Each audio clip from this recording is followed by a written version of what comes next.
आज है 24 अगस्त और आज है हफ्ते का दिन। आज की तहलका खेज खबरें आपके सामने मैं रखने जा रहा हूं, तो वीडियो को शुरू से लेकर एंड तक पूरा देखें।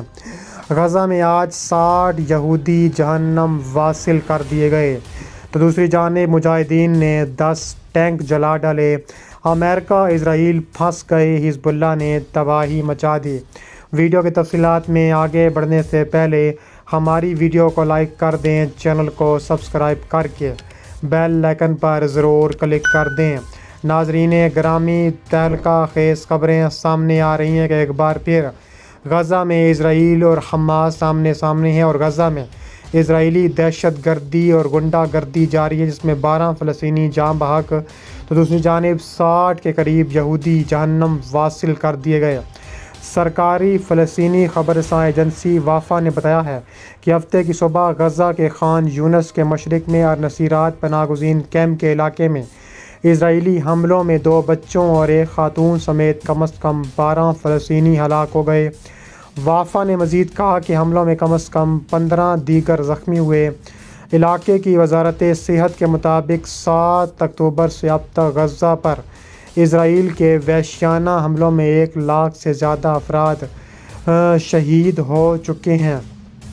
और उसके अलावा कहा जा रहा है कि ताबड़तोड़ कार्रवाइयाँ मज़ीद इजराइल करने का इरादा रखता है। दूसरी जानिब इजरायली वज़ीर दिफा ने बिन गवैर को इजराइल के लिए सिक्योरिटी रिस्क करार दे दिया। इजरायली वज़ीर दिफा योगलैंड ने दाखिली खुफिया इदारे शीन बेत के सरबरा रोनन बार की जानिब से कौमी सलामती के वज़ीर एतमार बिन गवैर को बरतरफ करने की दरख्वास्त की हमायत का इजहार करते हुए कहा है कि इनके इक़दाम से कौमी सलामती को ख़तरा लाक है। दूसरी तरफ बिन गवैर ने जवाब देते हुए कहा है कि वज़ीर दिफा मुझ पर गुस्सा निकालने की बजाय हिजबुल्लाह पर हमला करें।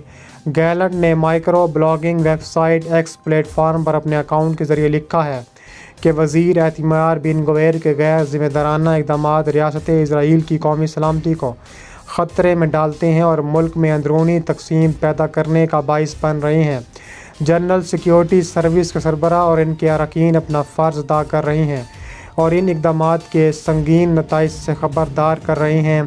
क़ब्ल अज़ीं बिन गवैर ने मस्जिद अक्सा के गुंबद सखरा के मौजूदा स्टेटस को ख़त्म करने का मुतालबा करते हुए मौजूदा हैसियत की मुखालफत की थी, जिस पर रोनन बार तनकीद की और मुतनब्बे किया कि इस तरह के बयानात ज़्यादा खून रेज़ी का बाइस बनेंगे। इजराइल की रियासत का चेहरा नाकाबिल शनाख्त हद तक बदल जाएगा। उन्होंने कहा है कि इस तरह के रुझान को ख़त्म करने के लिए मुश्तरका कोशिशें करने की ज़रूरत है। उन्होंने कहा है कि हम बात पर यकीन रखते हैं कि हुकूमत के अहम अहदाफ में से एक होना चाहिए। ये रुझान ख़ित्ते की सलामती के लिए बड़ा ख़तरा पैदा करते हैं। दूसरी जानिब बिन गवैर ने रोनन बार की बरतरफी का मुतालबा किया क्योंकि उसने रियासत की सलामती और वजूद को ख़तरे में डालने वाले यहूदी दहशतगर्द के ख़िलाफ़ ख़बरदार किया था। इसके अलावा कहा जा रहा है कि इजराइल बाइडन के कहने पर नेतन्याहू ने फ़िलाडेल्फिया से इंतख़ला भी ख़त्म कर दिया, लेकिन दूसरी जानिब ट्रंप का इल्ज़ाम कामला हैरिस पर सामने आया है। साबिक़ अमेरिकी सदर डोनाल्ड ट्रंप ने सदारती इंतख़ाबात के लिए डेमोक्रेटिक पार्टी की खातून उम्मीदवार कामला हैरिस पर नए इल्ज़ाम आयद किए हैं। ट्रंप के मुताबिक 7 अक्टूबर को इजराइल पर हमास के हमले की वजह कामला हैरिस है। ईरान के पास इस वक्त हिजबुल्लाह को भेजने के लिए माली रकूम नहीं थी। ट्रंप का इशारा उस जानिब था कि बाइडन के सदर बनने के बाद उनकी इंतज़ामिया ने ईरान पर पाबंदी आयद करने में सुस्त रवि का मुज़ाहरा किया। साबिक़ सदर का नया समाजी राब्ते की वेबसाइट प्लेटफार्म सोशल ट्रूथ पर सामने आया है। ट्रंप के बयान के साथ एक इश्तिहारी फ़िल्म भी मुंसलिक की गई है, जिसमें इजराइल पर हमास के हमले और हमले के बाद छिड़ जाने वाले जंग की हौलनाकियाँ याद दिलाई गई हैं। लोगों को बावर कराया गया है कि उसके नतीजे में बेकसूर लोग हलाक और अगवा हुए, जिनमें अमेरिकी शहरी भी शामिल हैं। शिकागो में डेमोक्रेटिक पार्टी का नेशनल कन्वेंशन ख़त्म होने के बाद ट्रंप की इंतखाबी मुहिम की जानिब से कामला हैरिस पर तनकीद में शिद्दत आ चुकी है। याद रहे कि कन्वेंशन डेमोक्रेटिक खातून उम्मीदवार ने कन्वेंशन ने खिताब में इस अज़म का इजहार किया था कि वो ट्रंप को शिकस्त देंगी और मुल्क को पीछे नहीं जाने देंगी।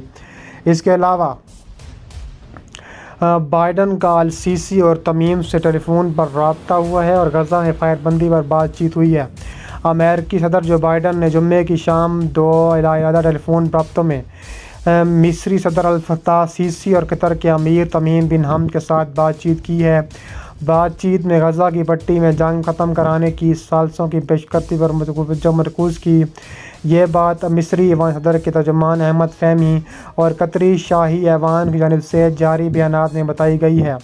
कहा जा रहा है कि इस मौके पर सीसी ने बावर कराया कि फायरबंदी के फौरी मुआवजे तक पहुँचना इस नाजुक वक्त में बड़ी अहमियत का हामिल है, ख्वाह ये गज़ा की पट्टी में इंसानी मसाइब पर रोक लगाने के लिए हो या फिर खित्ते में तनाज़े का दायरा वसी होने से बचाने के लिए हो।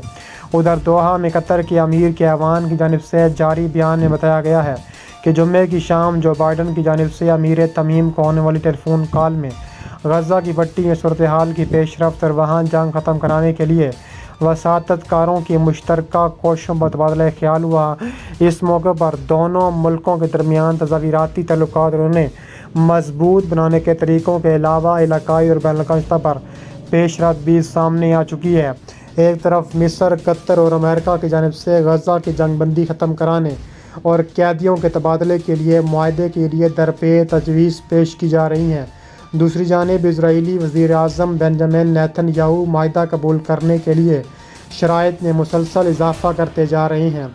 इजरायली वज़ीर दिफ़ा योगलैंड और मोसाद के सरबराह डेविड बर्निया पहले ही खबरदार कर चुके हैं कि यह रविश समझौते तक पहुँचने में रुकावट डालेगी।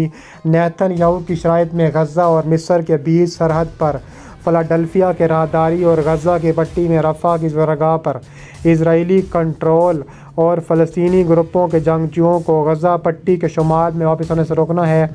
उधर हमास तंजीम का इसरार है कि किसी भी मुआहदे तक पहुँचने के लिए गज़ा पट्टी से इसराइल का मुकम्मल इनखला और वहाँ जंग की मुकम्मल बंदिश अमल में लाई जाए। इसराइल ने अमेरिकी सपोर्ट के साथ 7 अक्टूबर 2023 से गज़ा की पट्टी पर एक तबाहकुन जंग मुसल्लत कर रखी है। इसमें अब तक 1.33 लाख फ़लस्तीनी जहाँ बहक और ज़ख्मी हो चुके हैं। मरने वालों में ज़्यादातर बच्चे और ख़वातीन हैं, जबकि वसी तबाही के बीच 10 अफराद हलाक लापता हैं। तुल अबीब ने गज़ा की जंगबंदी रोकने से मुतल्लिक सलामती कौंसिल की क़रारदाद को नज़रअंदाज करते हुए जंग का सिलसिला जारी रखा हुआ है। अलावा अज़ीं इजरायली हुकूमत बैनुल-अक़वामी अदालत इंसाफ के अहकामात को भी खातिर में नहीं लाई, जिनमें कहा गया है कि गज़ा में इज्तिमाई नस्लकशी रोकने और आफतज़दा इंसानी सूरत हाल बेहतर बनाने के लिए तुल अबीब हुकूमत को इक़दामात करने के लिए कहा जा रहा है।